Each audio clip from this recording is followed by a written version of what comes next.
Good morning and welcome to another episode of the Year Now Videocast. On this special episode, I have a young man who I knew from Zimbabwe when he was very, very young. His name is Axcil Jefferies and he's a race car driver. And today we'll get to hear a little about what goes on under the hood of Axcil. So Axcil, thank you for being here and thank you for your time. And if you wouldn't mind giving us a small introduction as to you. Good morning, Lindsay. Thanks for having me, obviously. Um, Small introduction. Yeah, I grew up in Zimbabwe.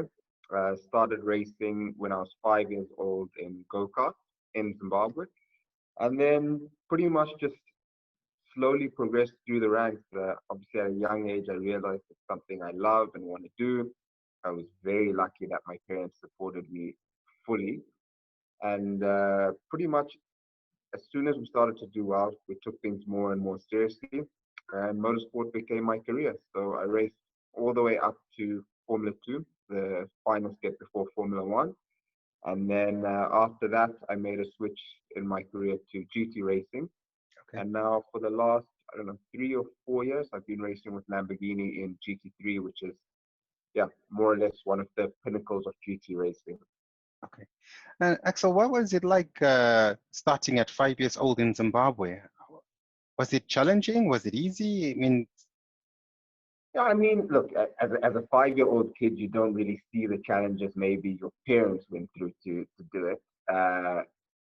I just remember being so young, seeing carts, and I really wanted one. I begged my dad, I think, for like 2 years, and finally he got me one. I remember it was pretty rough, but he did his best. He got it painted and like took it to a panel beats and everything, which is crazy because we put like 40 kilos worth of extra weight on the cart just to make it look nice. But no, I would say at the young age of 5, it wasn't challenging because I didn't know what was going on. But I definitely say as soon as it became more serious, then it yeah. became challenging trying to manage, obviously, school, with practice and racing and traveling. Um, then also feeling pressure sometimes from my family, from the teams, all that What, kind of stuff. Yeah, then it became a little bit challenging. But I wouldn't say that was till I was about 10 years old. what were the specific challenges, if you can remember, that you remember facing when you got to 10, 11, and became a bit more serious? I would say that the three main things, if I remember, would be one, keeping on track and keeping everything balanced in terms of Mhm. not falling behind in school. Um, yeah, basically making sure I still meet expectations. The other one was I was starting to understand the financial side of it and what was required in motorsports. And I could see my parents were under a lot of pressure, but they obviously didn't want me to know. I was a kid. But kids are kids, they're inquisitive, and Mhm. you listen in on conversations and you kind of gather what's going on. So I knew the situation and I did feel that side of the pressure. I felt a little bit bad actually. And on top of that, I was like, okay, if they making this sacrifice and they doing this, I need to deliver. I need to obviously make sure this works. And I remember at the time, I had just started racing in South Africa, and South Africa was one of the toughest places in the world in karting. And the first year was was a little bit tough for me, and I felt bad because I was like, man, am I wasting this opportunity? Am I making my parents sacrifice for nothing? Is my sister sacrificing for nothing? So it's not nice, I think, as a 10-year-old to feel that, but when you take it on, it makes you stronger because you continue to have moments like this in your career, I think, till you retire, probably, Mhm. where Mhm. things don't go your way and you feel extra pressure. So, and not only in my career, probably in life. So, it's good to learn from those things from a young age, as tough as it may be at 10 years old. And Axel, you say some really wise things for a young guy. It's really admirable listening to you. I've never heard this side of your stories. In case anyone's watching, well, I'm sure people watch, but I don't know this side of you. We only spoke when you were a little boy. I mean, even then the gap was so big. So to hear such insightful wisdom, it's really great. And when you went to South Africa, you said you felt a lot of pressure because it was a bit difficult. What were you facing yourself? What was the challenge for you in that time? Well, obviously the main thing is performance, making sure you're winning, making sure you're up there, because I kind of knew we had a small window to make it happen. My parents could not afford to continue supporting me for my whole career. So when I went to South Africa, the goal was to eventually try and become a sort of factory driver or a factory supported driver. Hmm. And I was actually very lucky that after I think it was a year or a year and a half racing in South Africa, I got signed by Toyota and Castro. So that obviously just took a huge load off my family and in a way me, because I was able to race freely. I didn't have to Hmm. care so much. Well, I mean, I obviously cared, but I mean, I didn't have to care so much about the financial side of it. Um, and it kind of gave me a big confidence boost as well. I was like, okay, so I am good, I because can do this. when Yeah. I started, I didn't know if I was good or not. I had won races, but I didn't know where I stood. But when I was one of very few drivers to be selected and backed by a factory, it just gave me a lot of confidence that I can actually make this happen. Hmm. And Axel, in those moments, if you can reflect back, what was the quality in you that you believe kept you with all this pressure of family finances and you needing to succeed? What attribute in you do you feel kept you pushing?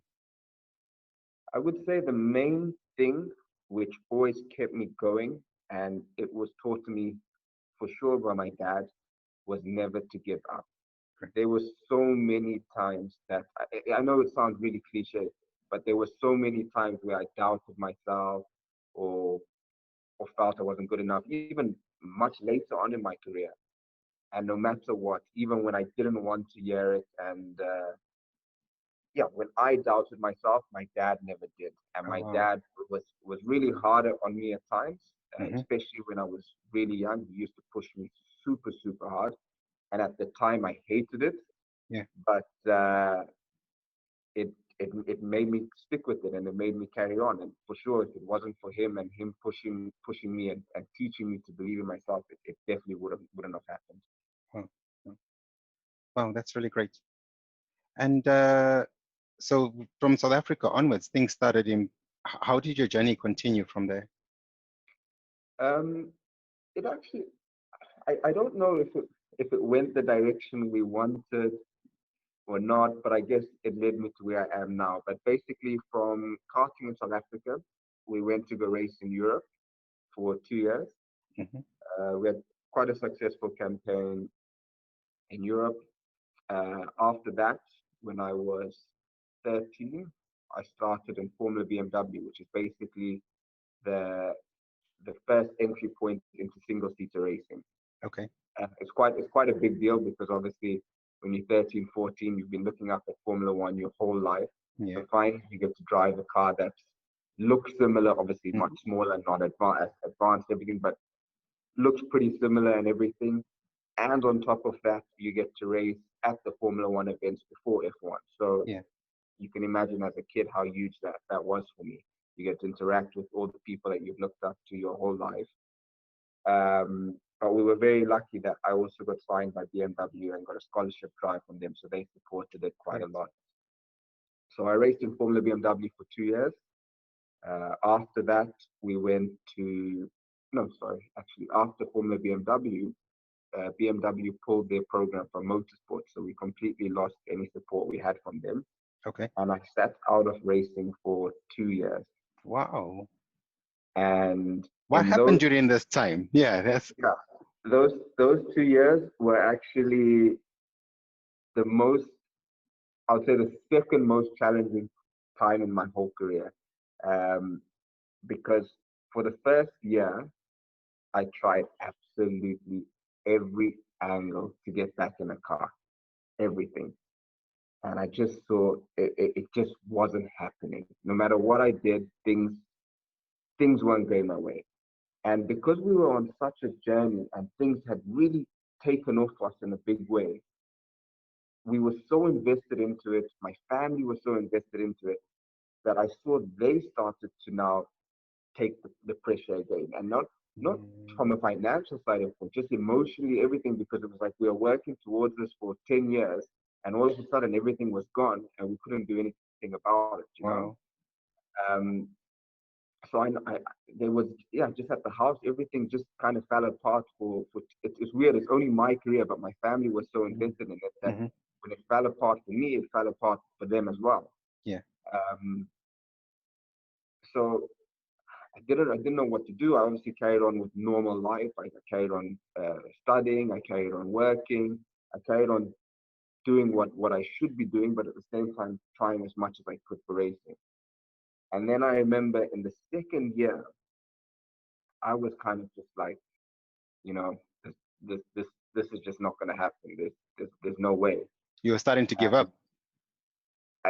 I pretty much thought it's time to give up. And I was too scared to tell my dad. But I was like, okay, I'll keep doing what I have to do, so it doesn't look like I'm giving up, and we'll just keep going with it.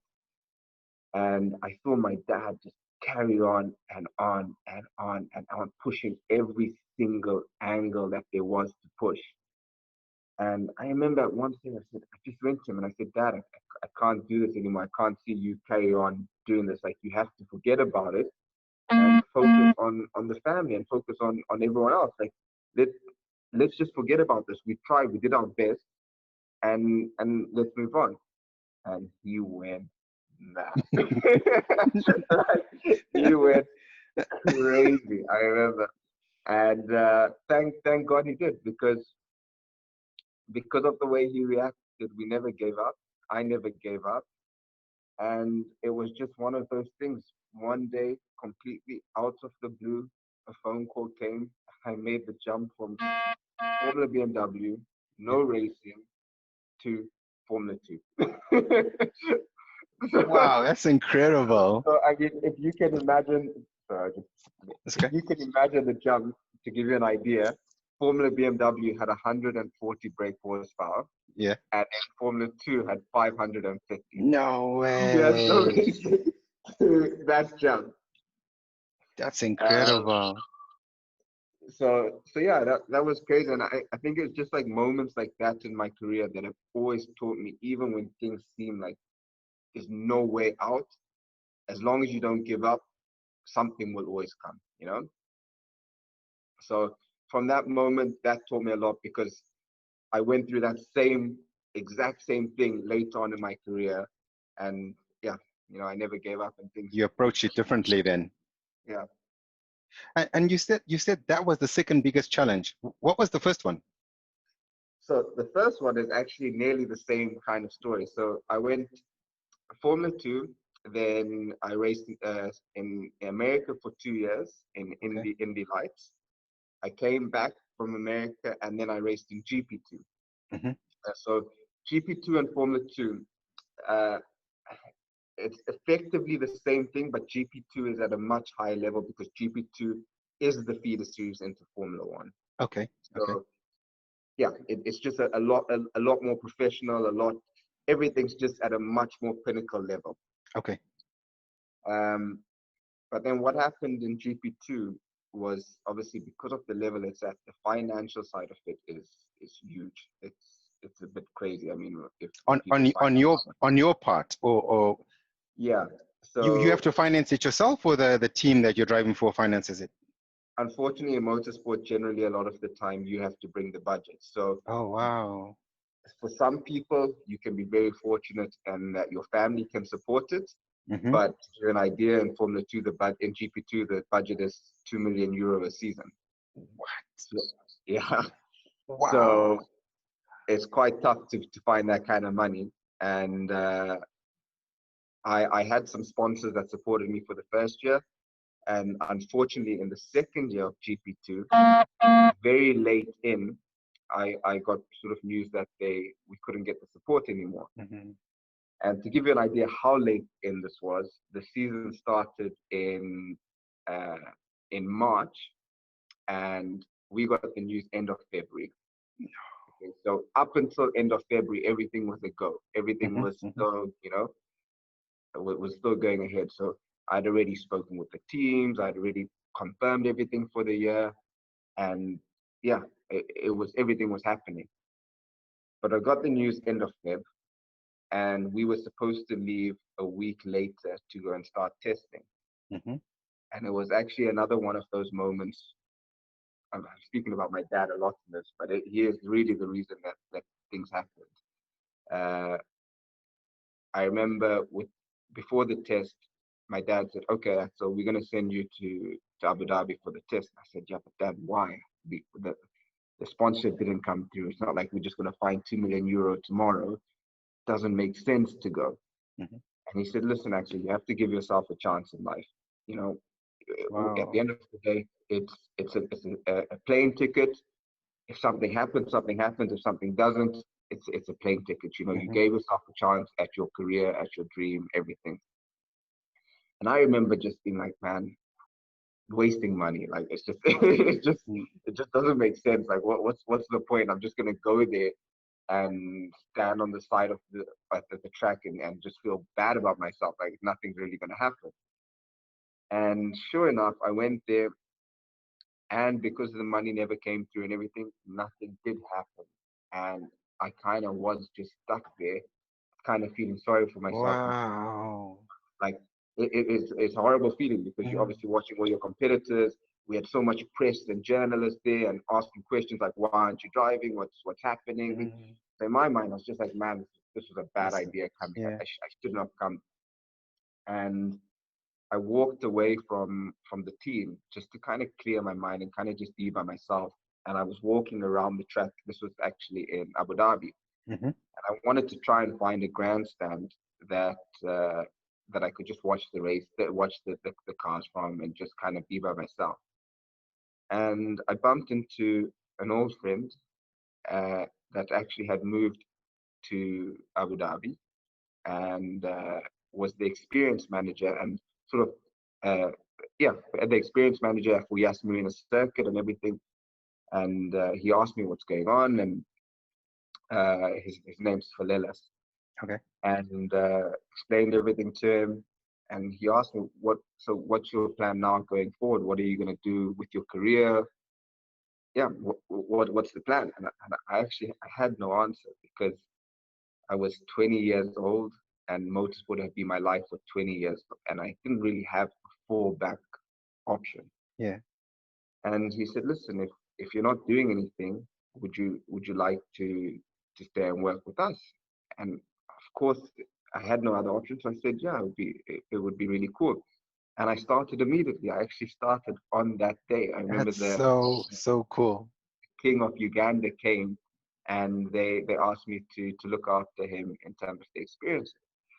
So it started off like that, and it just grew to more and more and more and more until I actually finally established myself in the UAE, Mm-hmm. and I was involved in so much there, and my life kind of took off away from racing in a way that I never ever thought it would be. Like I actually had a career outside of what still involved in motorsport, but not Mm-hmm. actually me as a professional. Um, and everything was going really, really well for me. I couldn't have been happier. And again, thanks. I've been really fortunate to a lot of people coming in my life, and Phil was one of them. Okay.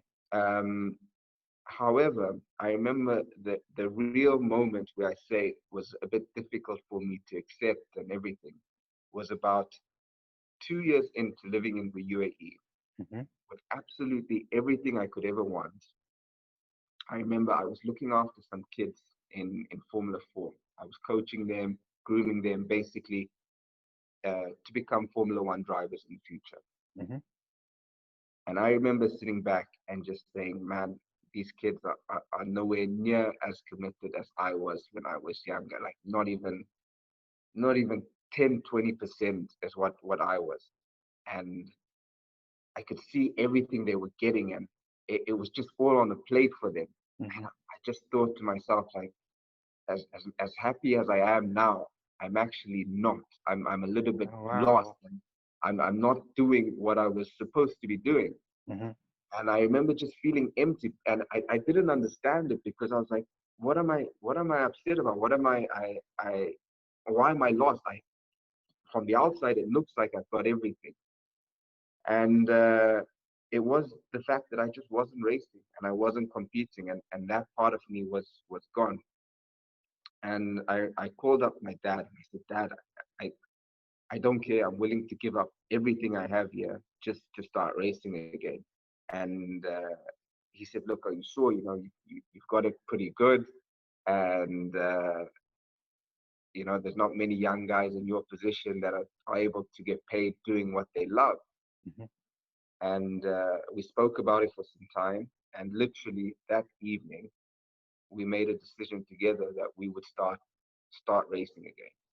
Didn't know how, we didn't know where, we didn't know what we would do, what would be the next move. And I remember my dad came over and we spoke about it. And at the end, he shook my hand and he said, right, we're making a decision together that we're gonna make this happen and we're gonna start again. And he said, don't think about how or what, don't think about anything, just know we're doing this. Wow. Shook his hand, and believe it or not, the next day we got a phone call from a team that was racing in the Middle East Super Trofeo Championship in Lamborghini. And it was the first year the Lamborghini Super Trofeo Championship was racing in the Middle East. And they were short a driver. And they said, Axel, would you be interested to race with us just for the Middle East? That was the initial offer. Mhm. And of course, I jumped at it. I said, yes, let's do it. Let's make it happen. And we went. First race, we put it on pole, we won, and we went to win every single race in the championship. No way. Everything. It was properly dominant. And yeah, from there, it just spiraled again. I was back. I went to Europe. We won in Europe. Went to GCP, and everything happened. And now I'm in a better position than I've ever been in my career. That's an So, amazing story about following your heart, huh? You just not giving up. yeah, not giving up. And I told you, it sounds so cliche, but that's really what it is, because there's been so many moments that if I just said, okay, it's time, nothing would have happened. And Mhm, it's mhm. just literally having that blind faith, and the next day things picking up again. Wow. That's such a powerful message. And I know a lot of people resonate with that because, like we said earlier, a lot of people always feel like they're alone in these situations. You're struggling one way or another. Life is dealing you these, what we deem unfair blows. And you always imagine that it's just you. But to hear something like this and feel that, not giving up, we hear it, like you said, it's very cliched, but it's the truth, right? Yeah. And what's it like to drive a GP2 car? It's I mean, it's unbelievable. Honestly, you can't even put it into words unless someone experiences it. I remember approaching it. Everyone's like, okay, the main thing is the G-force that's really going to get to you. Of Hmm. course, it's super fast, and that's going to be unbelievable. But the G-force is the one thing that you're going to struggle to deal with. And I was really fit at the time, so I was like, yeah, man, I think everyone's just making a bigger deal than it actually is. And I couldn't have been more wrong. Before the season started, before I actually drove the car, we actually did a lot of preparation on the simulator. So I had quite all the teams they have a simulator, and we do lots of work. And you do so much work on the simulator that when you get to the track, it's pretty much plug and play. Like everything. You know exactly what you need to do: braking points, turning points, apexes. Everything you need to know, you know. And if it wasn't for the simulator, I wouldn't have even known which way I was going, because I couldn't hold my head up. I remember literally driving on reference point. My neck was completely down the No vent, way. and I was looking out through the corner of my eye and literally driving from what I knew on the surf. Okay, turn here, brake here, thing, because I couldn't hold my neck up. It's crazy, So the crazy. simulator doesn't simulate that part of it. Everything else except the actual effect on the body. Exactly. Yeah, I mean, in terms of the steering load and the pedal loads and everything, yes, that's correct. But it's almost impossible to create 4 or 5 Gs without it feeling, unrealistic. Yeah, yeah. So that is the craziest thing about it. The coolest thing about it is the brakes. The The braking, brakes. yeah, the braking performance is out of this world. Like you will approach it at the corner at over 300 kilometers an hour, and in your mind you think, okay, I need to be braking 300 meters before the corner, and you're braking at 40 meters. Wow. It's the braking performance is just out of this world. That for me is the one thing that stood out the most. Wow. And what was the training like? What do you have to do to be able to handle 4, 5 Gs? If you're saying you were so fit at that time, what did you need to improve physically to be able to be more comfortable? So it's actually something that's spoken about a lot in terms of how do you prepare yourself for the G-force and stuff in single seaters. And even a lot of the Formula One drivers say the same thing. As much as you train, and there's so many things you can try and do, there's nothing that actually quite simulates exactly what you go through Yeah. in the car. So even in an off season, you can train and prepare yourself as best as possible. Mm-hmm. But at the first test, the first race, you always struggle so much. But because you're in the car so often, it ends up that throughout the year, just by driving, you're You get becoming fitter conditioned. and Okay. stronger. The Okay. muscles that you need to work obviously become fitter and stronger as the year goes by. And it's just the same every year. When you start, you struggle, and it just becomes easier and easier as the year goes on. But in terms of training, it's generally a lot of cardio, Mm-hmm. because obviously the teams want you as light as possible. And obviously you need to be as fit as possible because the races are quite long. Yeah. You do a lot of strength stuff, but it's generally lightweight and high reputations, just obviously to stop you getting big. A lot of core movement, and then a lot of neck training as well in single seaters. Okay. In GT racing, the training is quite similar, but Mm-hmm. also a little bit different. We don't need to be as physically strong Okay. in GT racing, but you need to be a little bit fitter in terms of the length that you're in the car. Okay. In a Formula race, you're generally in the car for an hour. In Mhm. Formula One, max an hour and a half. Okay. Whereas in GT racing, we do stints of 2.5 hours Oh, it's sometimes, incredible. but 2.5 hours, and we do 24-hour races. So you Oh, can do wow. 2.5 hour stint, be out the car for 2 hours, back in for 2.5 hours, be out the car for 2 hours, back in. So That's you can intense. imagine your body Mm-hmm. goes through quite a lot, and it's generally much hotter in a GT car. So you don't get any airflow in the car. Mm-hmm. You get all the engine heat as well in the Oh, car. wow. Sometimes it's 50 degrees in the car, 55 degrees, plus you're wearing 3-layer fireproof overall and everything. So for your body to go through that kind of stuff for, I don't know, let's say 10 hours in a 24-hour period is pretty tough. It's intense. Wow, that must really be a high level fitness though, isn't it? Yeah, I mean, I gotta say it's weird because of course, like you'd imagine that as a driver you fitter than most athletes, but again, the more you drive, the fitter you become in your field. Yeah, You yeah, know, yeah. but yeah, generally most of the drivers are super fit cardio wise. Okay. And Axel, of your story, of the people you've met, who's your inspirational race driver and who's the most charismatic person you've ever met? Hmm. Inspirational race. I mean, I don't think you can. Yeah, what Lewis has done in his career is amazing, you know. And I wouldn't say I looked up to him when I was young because he's also pretty young. So I Yeah. only really I knew about him, but where I'd say I'd only started following him when he was in Formula One. Mm-hmm. But growing up, I was a little bit arrogant and a little bit full of myself. I thought I was going to be the next big thing. So growing up, I remember I didn't really look up to any driver. I did look up to my dad and the way he handled situations and his belief and everything from that side. I looked up to, but definitely when Lewis got into Formula One and understood his journey and what he went through, because it was so similar to what we went through, Mm-hmm. then I definitely looked up to him uh, a lot, and I admire a lot of what he's able to do. For me, you can't call him the best because you never know what he would have been like compared to Senna and same generation, same cars, Yeah, same yeah, everything. yeah, yeah. But for sure, he's one of the best that there'll ever be, I think. Well, In terms of the most charismatic person that I met, it's a tough one because I've met a lot of really cool people in my career.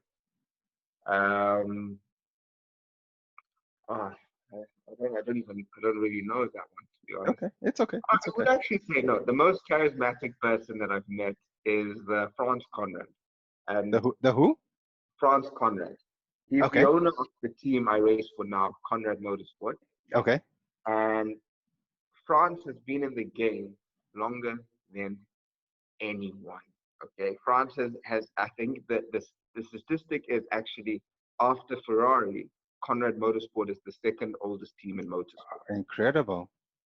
And what's even more incredible is France started it himself when he was young because he was an up and coming racing driver, Hmm. and he always raced for his own team.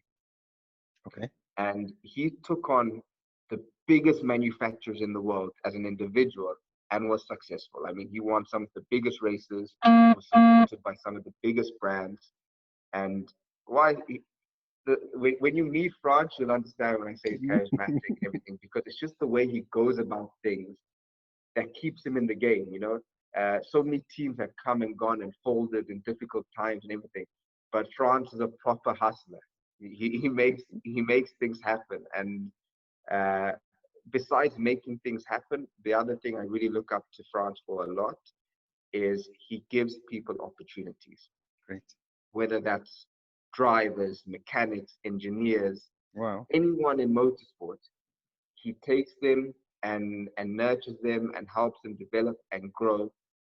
And he's actually he's super fair in the sense that a lot of the time, sometimes people obviously leave and go on to other things and other parts, and he's happy to be a role in the person's development, and It's he actually incredible. takes a lot of pride in seeing them do well and move on to other things. So for sure, France is someone that's cool and I look up to, and a proper playboy of motorsport. He's 70 years old and still, I mean, I could never keep up with him. Before at a race weekend, he's out till 2, 3 in the morning and back at the track at 6 o'clock. He's crazy, but he's cool. Sounds like a really great man to have that kind of belief in people and not to get attached and have your ego like feel that I taught you, I gave you a chance, and now you're leaving. You don't Yeah. meet many people like that nowadays. No, and I mean, as I say, he does it really just to develop people. There's no real gain from his side, so it is quite special. You don't see that very often at all. Often. And Axel, so before we leave the past behind, what would you say to your 10-year-old self when you started realizing just how much your dream was in touching distance, but also the challenges that came with it? What would you say to your 10-year-old self? I would say that anything is possible because I remember being 10 years old, and even though this was my dream and it's what I wanted to do, it seemed so far away. Like if you can imagine, if you're a 10-year-old kid and you're karting in Zimbabwe and Donnybrook, to then think about competing on the international scene at Formula One events and in a group of 20 drivers from all around the world, it just seems a little bit impossible. You're just Yeah, like, yeah, yeah. what are the chances of that happening, you know? So definitely would tell myself anything is possible and to believe in myself, because I think that would actually have motivated me even more to, of course I was motivated, I was pushing as hard as I could and everything. Mhm, mhm. But if I actually knew it can happen, because I was doing that all kind of on blind faith, like, okay, I'm going to give it a go. Let's see what happens. But if I actually knew it could have happened, I probably would have given even more. So anything is possible, number one. Uh, Number two, you got to just keep your faith and never give up. Those would definitely be the two main things. And listen to your parents. They know best. Really, even now, I still sometimes think that I'm a grown up. I know what I'm doing. But at the end of the day, generally our parents have been there, done that, and we should learn from the experience. Well, you have phenomenal parents. I know them personally, so I can agree that yeah, it's they would bring a good side to you. Axel, I asked you that question because there's actually a coaching psychological meaning behind it, and I won't go too much into it, but it's Mhm. about nurturing our inner child. And so I just would like to give you this insight. That advice you gave, keep it for you now because it's applicable to you very at the moment too. Whatever might come in your life, whatever challenges, that same advice, it's needed in this present moment. So just 100%. keep hold of it. I see it's strong in you, but just to, there's power in the introspection. No, So 110%. I couldn't agree with you more on that because I know there's more things I want in my career, which, as you say, if I go back 20 years ago, well, not 20, I'm not that old, but 15 years ago, okay. it's very similar to now in terms of what I want to achieve and what I want to go through. So what you're saying is completely right, and I agree with you. And those things that you wish you could have given yourself, we still need them now because that core of our soul, of our inner child, is still very prevalent now. We a lot of us operate out of it. But if those things were needed then, they're probably the things you need now for whatever's coming. And they're strong in you. But just to give you that, just don't ever let them go. They've got you Mm, to a great place, and you'll need them. We know how life is. Things come and go when we least expect it. exactly. So, and what's your vision for the future? So Where do you see yourself? What do you want to achieve, and what do you want to do? yeah, so basically, the for those of you who don't know, I've just moved to Germany. I moved a month and a half ago from the UAE. I'm still keeping my base in Abu Dhabi, and I still plan on being there during the winter. But the reason I've moved to Europe is to make that next step in my career. Uh, I was very happy in Abu Dhabi. Obviously, I had my life. I had my racing career that started again. So everything was pretty rosy. But I decided to make a sacrifice and to move across to Europe. Mhm. Don't get me wrong, I'm not suffering here. I have everything I need, and I'm very grateful for that. Um, but I came here to make the next step to focus a lot more on my racing, to kind of give my racing undivided time, Mhm.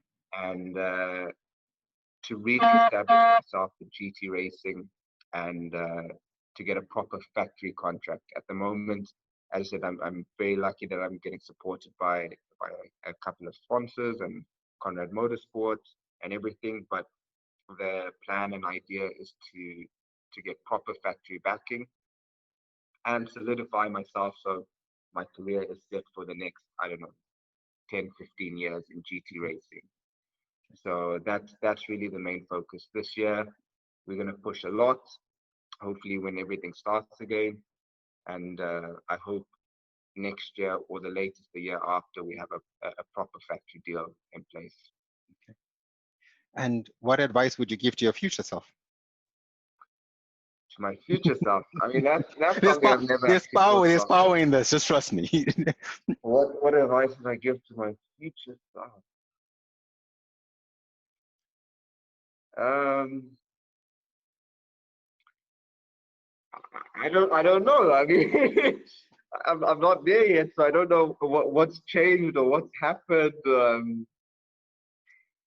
I guess, look, if I get where I want to go, and I believe we will, um, I definitely wouldn't like anything to change with any of my personal relationships that I have with people. I would still like to keep the same bonds and friendships that I have. That would be for sure.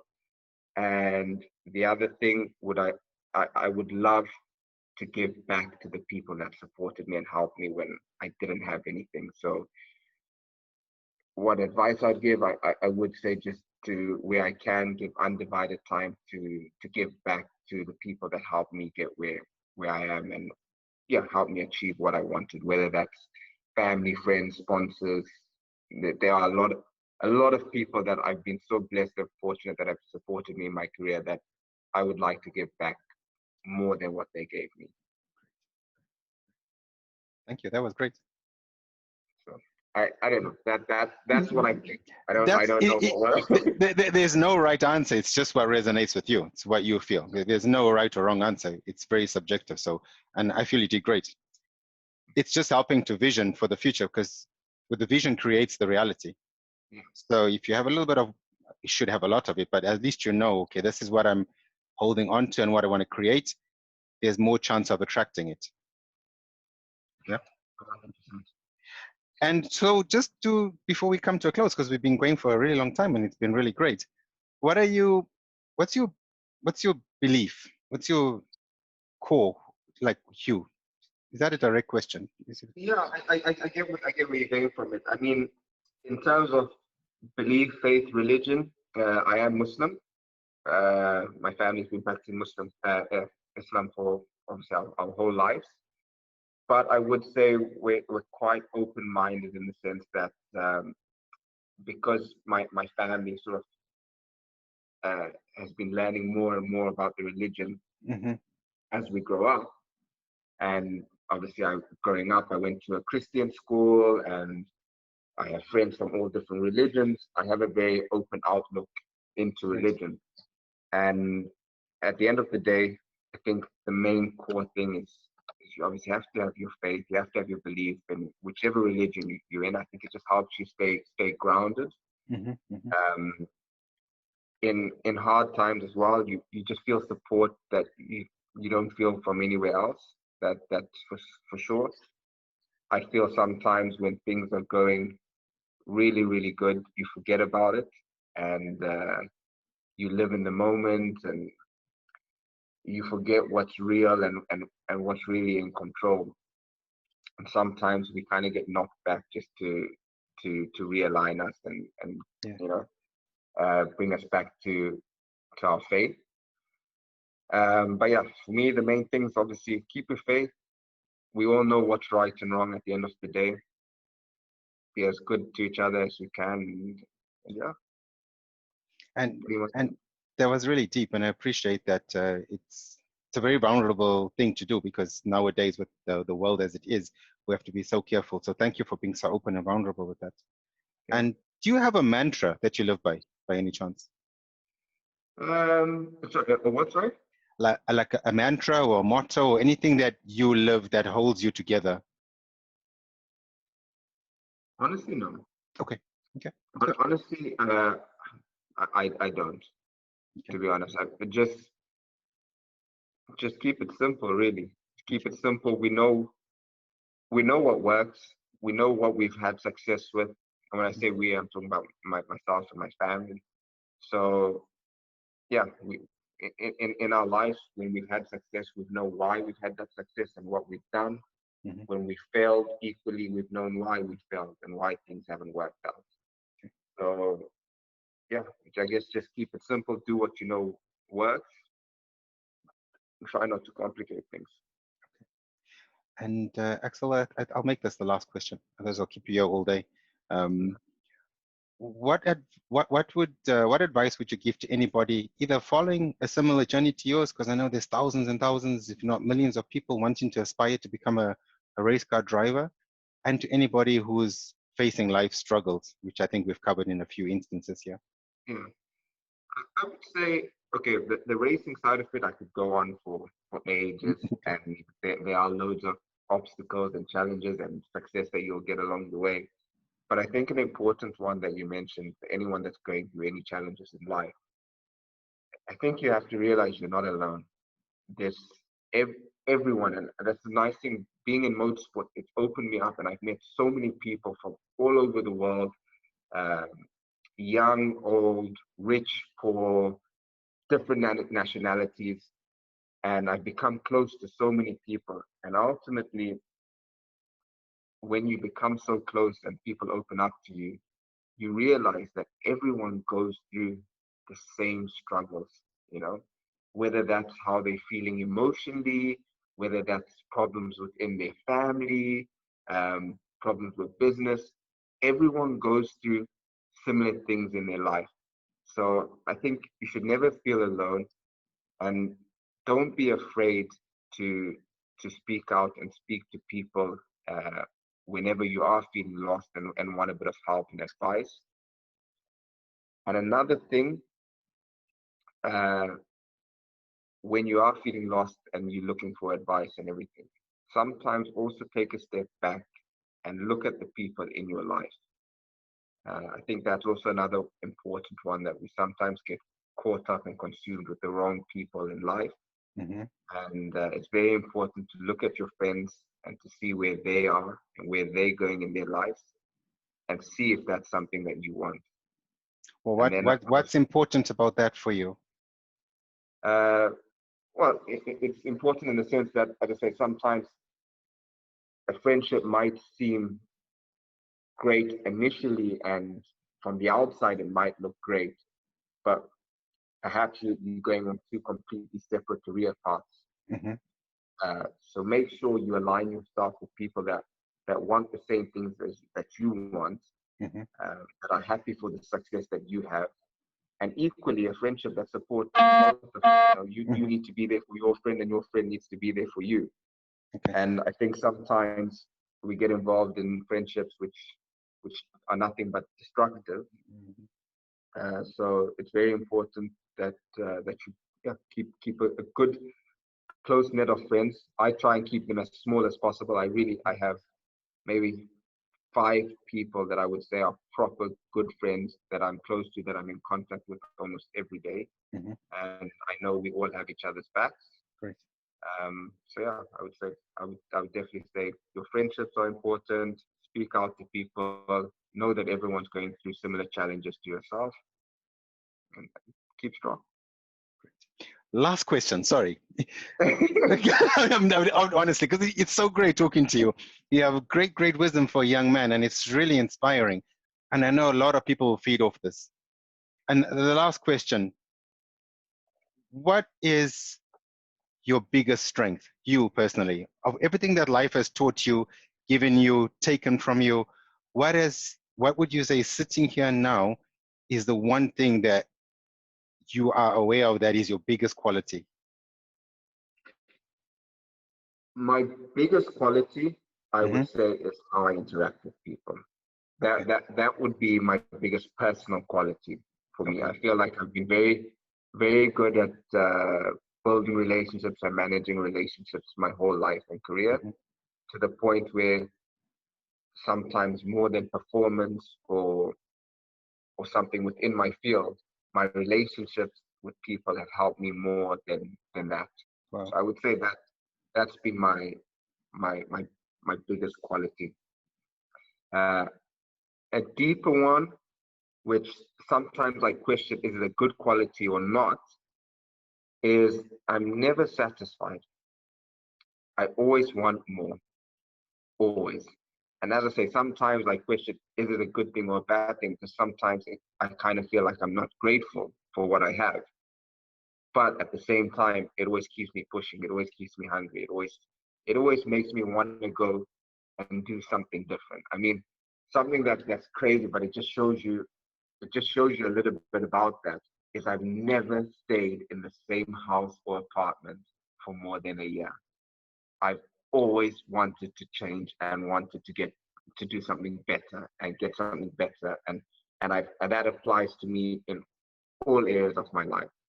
So yeah, those are two qualities from me. One that I know is positive, Mm-hmm. one that I know is kind of positive, but also, I have to manage it to be grateful at times. And that was really great. And I'd just like to, from my perspective and experience, just to offer you this one more bit of advice. There's nothing bad about wanting more, to strive, to excel, to reach your own Yeah. heights.